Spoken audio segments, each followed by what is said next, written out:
قرآن کریم کی وضاحت کے مطابق اس روئے زمین پر انسانی نسل کا آغاز حضرت آدم علیہ السلام سے ہوا۔ حضرت عبداللہ بن عباس رضی اللہ تعالی عنہما کے بقول ابتدائی 10 صدیوں تک لوگ عقیدے توحید پر ثابت قدم رہے، اس کے بعد لوگوں میں بگاڑ شروع ہو گیا۔ اللہ رب العالمین نے انبیاء اور رسول کا سلسلہ بھیجنے کا شروع کیا اور معاشرہ میں پنے والی بگاڑ کی اصلاح کا سامان فراہم کیا۔ تاریخ انسانی سے پتہ چلتا ہے قدیم دنیا مفروضات پر قائم تھی۔ اس مفروضہ کو مذہب کی زبان میں شرک اور علمی زبان میں توہم پرستی کہا جاتا ہے۔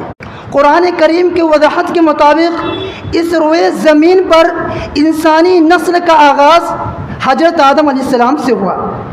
حضرت عبداللہ بن عباس رضی اللہ تعالی عنہما کے بقول ابتدائی 10 صدیوں تک لوگ عقیدے توحید پر ثابت قدم رہے، اس کے بعد لوگوں میں بگاڑ شروع ہو گیا۔ اللہ رب العالمین نے انبیاء اور رسول کا سلسلہ بھیجنے کا شروع کیا اور معاشرہ میں پنے والی بگاڑ کی اصلاح کا سامان فراہم کیا۔